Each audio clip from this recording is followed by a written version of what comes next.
Hello students, एक बार फिर से स्वागत है बेटा तुम्हारा अपना चैनल पे खत्री मैथमेटिक्स क्लासेस पे। आज का जो हमारा जो टॉपिक है वो है class 11th maths NCERT chapter 1 sets miscellaneous exercise का सॉल्यूशन। क्वेश्चन नंबर 9 देखते हैं बच्चों।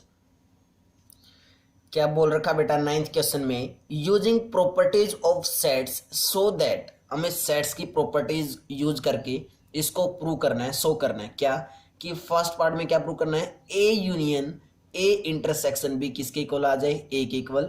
और सेकंड पार्ट में क्या प्रूव करना है कि A intersection A union B किसके इक्वल आ जाए, ए के इक्वल आ जाए। क्लियर है। तो बेटा जब फर्स्ट पार्ट का प्रूफ करेंगे हमें ये प्रूव करना है क्या कि A union A intersection B equal आ जाए किसके, ए के। तो यहां से कितनी चीजें इंप्लाई होंगी, दो पार्ट्स बनेंगे बेटा। कौन कौन से हम कर चुके हैं बार बार क्वेश्चंस में। एक बार इस कंप्लीट सेट को इसके अंदर कंटेनर दिखाएंगे, एक बार इस सेट को इसके अंदर कंटेनर दिखाएंगे। तो हम फर्स्ट पार्ट में क्या करने वाले हैं, फर्स्ट पार्ट में क्या करने वाले हैं कि A union A intersection B contained आ जाए किसके अंदर, ए के अंदर। और सेकंड पार्ट में क्या करने वाले हैं कि ए सेट कंटेंड हो जाए किसमें, A union A intersection B के अंदर। यही प्रूफ देने वाले हैं बेटा। तो फर्स्ट का करते हैं। फर्स्ट का जब प्रूफ करेंगे तो कोई ना कोई एक आर्बिट्रेरी एलिमेंट लेके चलते हैं। तो लेट वो आर्बिट्रेरी एलिमेंट हमने क्या मान लिया, एक्स मान लिया। तो X belongs to A union A intersection B. Clear है। यहां से क्या हुआ, अगर एक्स इस सेट में बिलोंग कर रहा है तो हम यहां से क्या लिख सकते हैं कि X belongs to A union है तो बीच में क्या आया, और आया। और X belongs to A intersection B आया। क्लियर है। हमें क्या दिखाना है, इस सेट का एक आर्बिट्रेरी एलिमेंट लेके चले और वो आर्बिट्रेरी एलिमेंट किस में दिखाना है, इस ए सेट में दिखाना है वैसे। क्लियर है। तो देखो इस फर्स्ट केस में तो पहले से ही एक्स किस में बिलोंग कर चुका है, ए सेट में बिलोंग कर चुका है बेटा। क्लियर है। और इस सेकंड में अगर X belongs to A intersection B है तो यहां से क्या लिख सकते हैं कि X belongs to A and X belongs to B. And क्यों आया, क्योंकि बीच में क्या है, इंटरसेक्शन है। क्लियर है। और इस केस में भी क्या आया कि x बिलोंग्स टू ए आ चुका है। क्लियर है बेटा। इस केस में भी x a में बिलोंग कर चुका है, इस केस में भी x a में बिलोंग कर चुका है। तो हम यहां से क्या लिख सकते हैं कि दोनों ही केसेस में अगर x बिलोंग हो चुका है किसमें, a सेट में, तो हम इस बात से क्या लिख सकते हैं कि a union A intersection B, क्योंकि आर्बिट्रेरी एलिमेंट इसी का लेके चले थे। तो यहां से क्या लिख सकते हैं, A union A intersection B जो सेट था वो कंटेंड हो चुका है किसके अंदर, ए के अंदर। फर्स्ट कंडीशन आ चुकी है बेटा, फर्स्ट कंडीशन हमने शो कर दी है। क्लियर है। सेम ऐसे ही सेकंड का प्रूफ देने वाले हैं। सेकंड के प्रूफ में हम किसका एलिमेंट लेके चलेंगे, ए का एलिमेंट, कोई भी आर्बिट्रेरी एलिमेंट। तो मैं किसका लेके चल पड़ा, ए का। तो y belongs to A, y किस में बिलोंग कर रहा है, ए सेट में। तो अब हमारे पास जो हमने प्रूव करना उसमें बी सेट भी है। तो अब बी सेट के बारे में क्या बोल सकते हैं कि ये आर्बिट्रेरी एलिमेंट जो हम लेके चले हैं वो बी में हो भी सकता है और बी में ना भी हो। क्या पता वो बी में है या नहीं है। तो हम दोनों ही केसेस लेके चलेंगे कि एक बार कि वो बी में है और एक बार वो बी में नहीं है। अगर वो आर्बिट्रेरी एलिमेंट बी सेट में हुआ और y a में भी है y b में भी है तो हम यहां से क्या लिख सकते हैं कि y बिलोंग्स टू किस में कर जाएगा, a यूनियन b में कर जाएगा। क्लियर बच्चों, यहां तक क्या आ चुका बेटा हमारे पास कि y belongs to a union b। और सेकंड कंडीशन में देखो y a में बिलोंग कर रहा है लेकिन y b में बिलोंग नहीं कर रहा। तो हम यहां से ये तो लिख ही सकते हैं कि y belongs to a union b। Clear है। अब हमें चाहिए क्या था कि y किस में दिखा दे, हम इस सेट में दिखा दे। तो मैं इन दोनों कंडीशन को मिला के और साथ में y अगर एक आर्बिट्रेरी एलिमेंट है ए सेट का तो मैं क्या दिखा सकता हूं, यहां से क्या बोल सकता हूं कि y बिलोंग्स टू किस में, ए यूनियन या फिर क्या बोल सकते हैं, इंटरसेक्शन बोल सकते हैं, क्योंकि y एलिमेंट a में भी है और y element a union b में भी आ चुका है। तो इन दोनों के इंटरसेक्शन में भी आएगा। तो हम यहां से क्या भी लिख सकते हैं बेटा कि y belongs to A intersection A union B. Clear है बच्चों, क्लियर यहां तक। उसके बाद जब यहाँ पे प्रॉपर्टी यूज करेंगे तो ये कैसे ओपन होगा, y belongs to A intersection A, और बीच में क्या आ जाएगा बच्चों, क्या आ जाएगा बीच में, यूनियन, और ए इंटरसेक्शन बी आ जाएगा। क्लियर है, ए इंटरसेक्शन ए क्या होता है, ए ही होता है, तो y belongs to A union A intersection B, और चेक कर लो हमें इसी सेट में तो दिखाना था ये। क्लियर है, y किस में आ चुका है, a union a intersection b। It means यहां से क्या लिख सकते हैं हम कि a सेट कंटेंट हो चुका है किसके अंदर, a union a intersection b के अंदर, और ये कंडीशन कौन सी आ चुकी है, सेकंड कंडीशन आ चुकी है। क्लियर है बेटा, क्लियर है। इसको यहां से बेटा हम एक मेथड से और भी प्रूव कर सकते हैं। देखो यहां तक हमने क्या दिखा दिया था कि y बिलोंग्स टू b और y does not belongs to b, तो y a में भी है b में भी है, तो हम यहाँ से डायरेक्ट ये भी लिख सकते हैं। देखो मैं इस यहाँ से इतने के बाद बता रहा हूँ कि कैसे प्रूव कर सकते हैं, ऊपर कर देता हूँ, ठीक है। इसके बाद बता रहा हूँ बेटा कैसे प्रूव करना है, या तो इस केस से प्रूव कर सकते हो, ये भी ठीक है, ये गलत नहीं है, ऐसे भी कर सकते हो, या फिर दो सेकंड केस बता रहा हूँ कैसे कर सकते हैं। y a सेट में भी है, y b सेट में भी है, तो मैं यहाँ से ये लिख सकता हूँ कि y belongs to a intersection b, और सेकंड केस में क्या है, बीच में और चला हुआ है, और सेकंड केस में क्या है कि y does not belongs to b, यही है। क्लियर है, तो एक तो ये कंडीशन आ चुकी है कि y belongs to a intersection b, और ऊपर हमें गिवन है कि y बिलोंग्स टू a, तो इन दोनों कंडीशन से मैं ये नहीं लिख सकता कि y belongs to a union a intersection b, तो मैं यहां से भी इसको लिख सकता हूं, दिखा सकते हैं। क्लियर है, दोनों ही केस बिल्कुल ठीक है, किसी से भी आप कर सकते हो। क्लियर बच्चों यहां तक, तो हमारे पास दोनों ही कंडीशन हमने प्रूव कर दी है बेटा। तो क्या लिखेंगे अब यहाँ पे, from first and second statement, from first and second statement दोनों ही सेट क्या हो चुके हैं बेटा, इक्वल, तो हम क्या लिख देंगे कि A union A intersection B equal हो चुका है किसके, ए के, हैंस प्रूव्ड। क्लियर है, हमने फर्स्ट पार्ट जो प्रूव करवाना था वो प्रूव कर दिया है। अब सेकंड पार्ट पे आते हैं बेटा, सेकंड में क्या प्रूव करवा रहा है, क्या सेकंड में, ए इंटरसेक्शन क्या प्रूव करवा रहा है, A intersection A union B equal to A की इक्वल प्रूव करवा रहा है।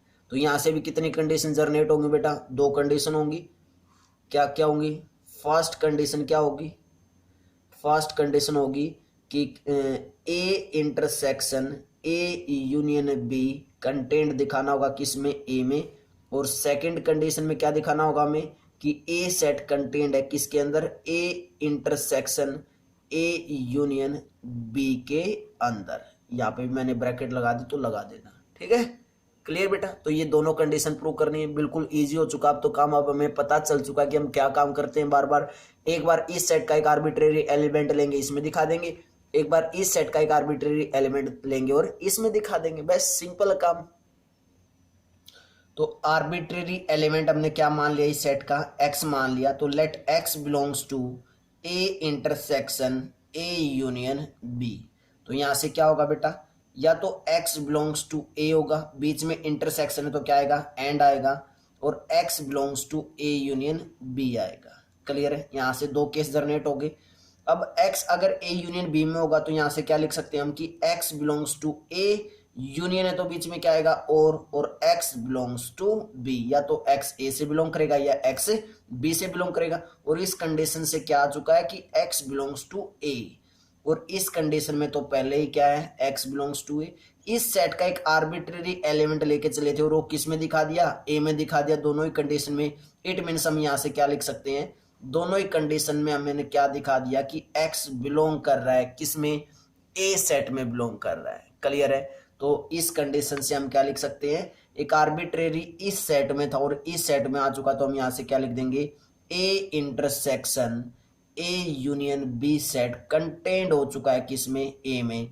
This is your first statement, ये फर्स्ट स्टेटमेंट हमने प्रूव कर दिया। क्लियर है, सेम ऐसे ही सेकेंड पार्ट में काम करने वाले हैं, किसका आर्बिट्रेरी एलिमेंट लेके चलेंगे, एक ए सेट का, क्योंकि ए सेट इसके अंदर कंटेंट दिखाना, तो लेट y बिलोंग्स टू ए। अगर y ए सेट में बिलोंग कर रहा है तो मैं यहां से क्या लिख सकता हूं बच्चों कि y बी सेट में बिलोंग कर भी सकता है और y बी सेट में बिलोंग ना भी करे। दोनों ही कंडीशन हो सकती हैं कि y बी में बिलोंग कर भी सकता है और y बी में बिलोंग ना भी करे। क्लियर है। अब यहां से देखो y ए सेट में तो बिलोंग कर रहा है और y बी में नहीं कर रहा, तो क्या मैं यहां से इन दोनों कंडीशन से ये लिख सकता हूं कि y belongs to A union B. लिख सकता हूं या नहीं, जल्दी बताओ बच्चों। बिल्कुल लिख सकते हैं। क्लियर है। अब यहाँ पे देखो y ए में भी बिलोंग कर रहा है, y बी में भी बिलोंग कर रहा है, तो वैसे तो यहां से हम लिख सकते हैं क्या कि y belongs to A intersection b, लेकिन हमें क्या चाहिए, यूनियन चाहिए। क्या चाहिए बेटा, हमें यूनियन चाहिए। तो इन दोनों कंडीशन से भी हम क्या लिखेंगे कि y belongs to A union b आया। क्लियर है। अब देखो दोनों ही कंडीशन में क्या आ चुका है कि y belongs to A union b, और ए में तो बिलोंग कर ही रहा है क्योंकि लेट किस में लेके चले हैं, ए सेट में लेके चले। तो ये फर्स्ट कंडीशन ये वाली, और इन दोनों कंडीशन से क्या मैं यहां से ये लिख सकता हूं कि y belongs to A intersection A union B में भी y बिलोंग करेगा। बिल्कुल लिख सकते हैं। और y जब अगर इस सेट में बिलोंग कर चुका है तो हम यहां से क्या लिख सकते हैं बेटा कि y बिलोंग्स टू, क्या हो जाएगा, y belongs to this set आ चुका, तो हम यहां से क्या लिख सकते हैं कि ए सेट कंटेंट हो चुका है किसके अंदर, A intersection A union B के अंदर। ये सेकंड कंडीशन या सेकंड स्टेटमेंट हमने क्या कर दी है, प्रूव कर दी है। क्लियर है। तो उसके बाद हम क्या लिख देंगे, from first and second statement, from first and second statement, दोनों स्टेटमेंट से क्या प्रूव हो चुका है कि जो A intersection A union B किसके इक्वल आ चुका है, ए के इक्वल आ चुका है। हैंस प्रूव बेटा, हमने ये प्रूव कर दिया है कि ये दोनों ही सेट क्या है, इक्वल है। और जब दो सेट इक्वल प्रूव करने हो तो क्या कंडीशन होती है, एक बार उस सेट को दूसरे में दिखा दो और दूसरे को पहले में दिखा दो। अगर हम ऐसा कर पाते तो दोनों ही सेट क्या हो जाएंगे बच्चों, इक्वल हो जाएंगे। क्लियर यहां तक। नेक्स्ट क्वेश्चन करते हैं बेटा, 10th question. Before that pause the video, note it down. Question number 10 देखते हैं बेटा, अच्छा क्वेश्चन है ये भी। क्या है इसमें, so that A intersection B equal to A intersection C need not imply B equal to C. तो बेटा हमें सो ये करना है, ध्यान से देखना, ठीक है। ये हमें शो करना है, ठीक है। क्या बोल रखा है कि अगर ए इंटरसेक्शन बी इक्वल हो ए इंटरसेक्शन सी की, तो क्या नीड नॉट इंप्लाई, क्या ये जरूरी कि बी सी के इक्वल ही आए, बी सी के इक्वल ही आए, ऐसा कोई जरूरी नहीं है। क्यों नहीं है वो अभी देखते हैं प्रूफ में। इसको बेटा एग्जाम्पल से भी करेंगे और इसका प्रूफ भी करेंगे, ठीक है। तो पहले प्रूफ कर लेते हैं। सबसे पहले तो हमें गिवन क्या है वो लिख लेते हैं, A intersection B A intersection C की, ये हमें गिवन है। ये मत सोचना कहीं यही प्रूव करना है, सो दैट लिख रखा है तो, ठीक है। ये हमें गिवन है और प्रूव हमें ये करना है। प्रूव क्या करना हमें, टू प्रूव क्या है कि बी इक्वल आ जाए किसके, सी के। क्लियर है। तो यहाँ पे सेम क्या है, दो सेट्स को इक्वल दिखाना है, और जब भी दो सेट्स को इक्वल दिखाना हो तो क्या कंडीशन होती है, दो कंडीशन प्रूव करनी होती है हमें। कौन कौन सी, एक बार बी सेट को सी में कंटेंट दिखाना होगा, एक बार सी सेट को बी के अंदर कंटेंट दिखाना होगा। क्लियर है। तो पहले फर्स्ट पार्ट का प्रूफ करते हैं, टू प्रूफ। फर्स्ट पार्ट में टू प्रूफ क्या बना, बी कंटेंट इन सी बना। क्लियर है।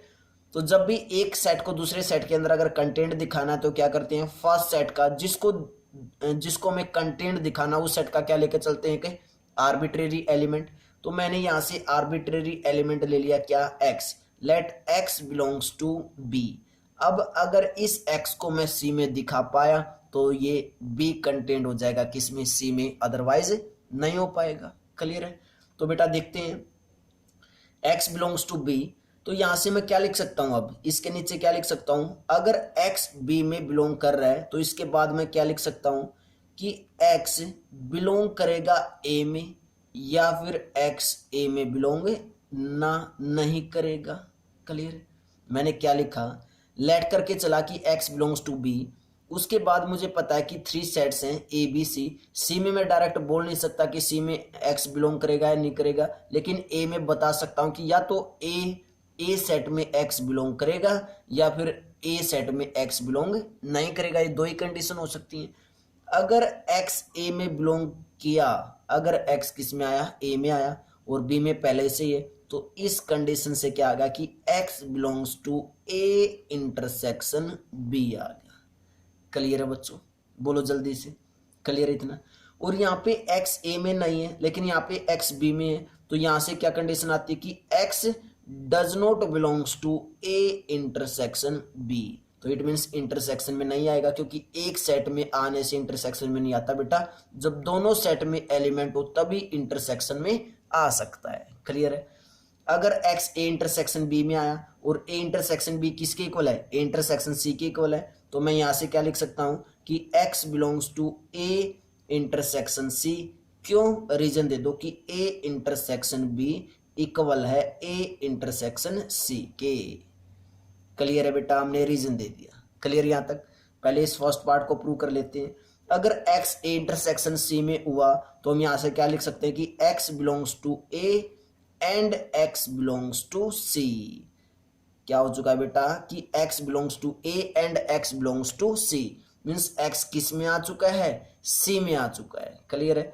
और अगर एक्स सी में हुआ, अगर एक्स बिलोंग्स टू हो गया किस में, सी में, अगर एक्स सी में आ गया तो बेटा हम क्या लिख देंगे यहां से कि बी कंटेंड हो चुका है किस में, सी सेट में। तो क्या हो चुका है बेटा यहां से X belongs to C means क्या हो चुका है, बी कंटेंड हो चुका है किस में, सी सेट में। फर्स्ट पार्ट में तो हमने दिखा दिया, लेकिन इसी का तो है सेकंड पार्ट भी। क्लियर। इसमें भी तो क्या आना चाहिए, बी कंटेंड इन सी आना चाहिए, या फिर बोल सकते हैं कि एक्स किस में आना चाहिए, सी में आना चाहिए, तभी तो प्रूफ होगा। अगर एक्स ए इंटरसेक्शन बी में बिलोंग नहीं कर रहा है और ए इंटरसेक्शन बी किसके इक्वल है, ए इंटरसेक्शन सी के इक्वल है, ऊपर चेक कर लो बेटा ये रहा। ठीक है। तो हम यहां से क्या लिख सकते हैं, जब एक्स ए इंटरसेक्शन बी में नहीं है तो एक्स क्या ए इंटरसेक्शन सी में बिलोंग करेगा, नहीं करेगा, क्योंकि ए इंटरसेक्शन बी इक्वल है ए इंटरसेक्शन सी के। क्लियर है। तो एक्स अगर ए इंटरसेक्शन सी में नहीं हुआ तो हम यहां से क्या लिख सकते हैं कि एक्स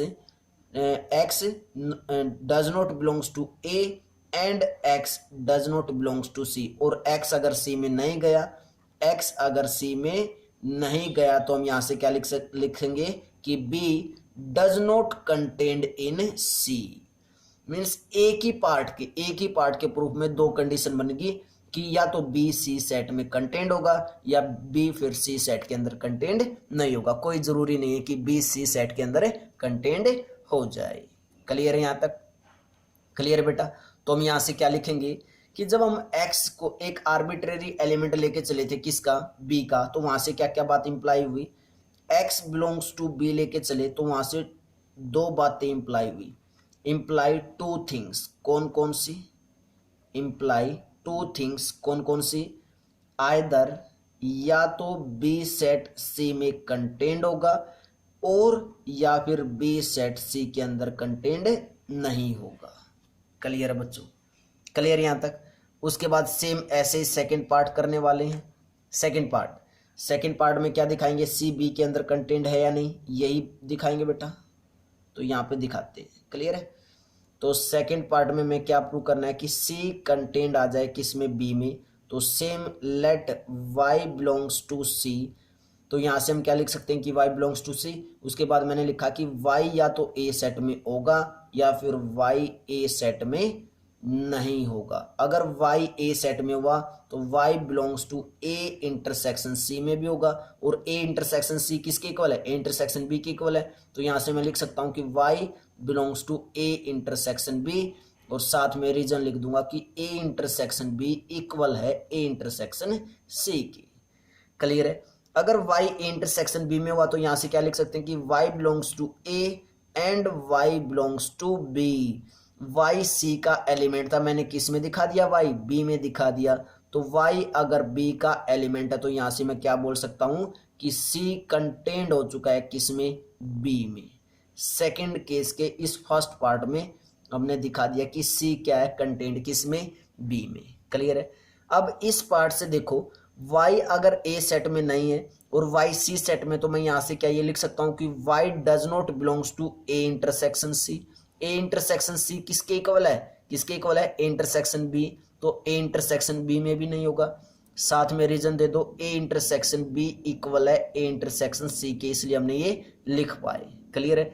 अगर y ए इंटरसेक्शन बी में नहीं बिलोंग कर रहा तो यहां से क्या बात इंप्लाई होती है कि y does not belongs to A and y does not belongs to b, और y अगर b में नहीं है तो हम यहां से लिख सकते हैं कि c सेट है जो वो कंटेंड नहीं होगा किसमें, b में। क्लियर है। यहां से भी कितनी बातें इंप्लाई हुई, 2 बातें इंप्लाई हुई। क्या क्या हुई कि y belongs to c imply 2 things, imply 2 things. कौन कौन सी? आइदर सी सेट कंटेंड होगा किसमें, बी में, और सी सेट कंटेंड नहीं होगा किसमें, बी में। यही 2 बातें इंप्लाई हुई। क्लियर बेटा, यही 2 बातें इंप्लाई हो रही हैं यहां से कि या तो सी बी में कंटेंड होगा या फिर सी बी में कंटेंड नहीं होगा। क्लियर बच्चों। अगर हम इनकी फर्स्ट और सेकंड की फर्स्ट कंडीशन देखें तो इट मींस सी और बी सेट क्या हो जाएंगे, इक्वल हो जाएंगे। कौन कौन सी कंडीशन से? इससे और इससे। और अगर हम ये सेकंड देखें जो B does not contain in C है, C does not contain in B है, अगर ये दोनों कंडीशन देखें तो इट मींस बी सेट और सी सेट इक्वल नहीं होंगे। क्लियर। इसीलिए यहां पे लिखा था क्वेश्चन में कि नीड नॉट इंप्लाई, कोई जरूरी नहीं है जब ए इंटरसेक्शन बी, जब ए इंटरसेक्शन बी अगर ए इंटरसेक्शन सी के इक्वल है तो कोई जरूरी नहीं है, नीड नॉट इंप्लाई, कोई जरूरी नहीं है कि बी सी के इक्वल आए या ना आए। क्लियर बेटा। अब इसी को सेम एग्जांपल से देखते हैं कि कैसे बी सी के इक्वल नहीं आया। एक कंडीशन में आ गया और एक कंडीशन में नहीं आया। सेम इसको एक एग्जांपल से भी करते हैं बेटा, देखते हैं एग्जांपल से।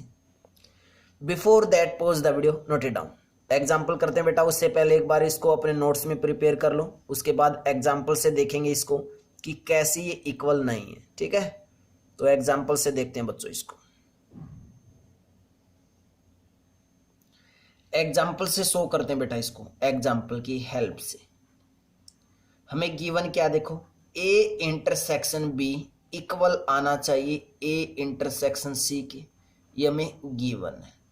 तो मीन्स हमें ऐसे सेट लेने होंगे ए बी और सी कि जब उनका ए इंटरसेक्शन बी करे और ए इंटरसेक्शन सी करे तो क्या है, इक्वल आए।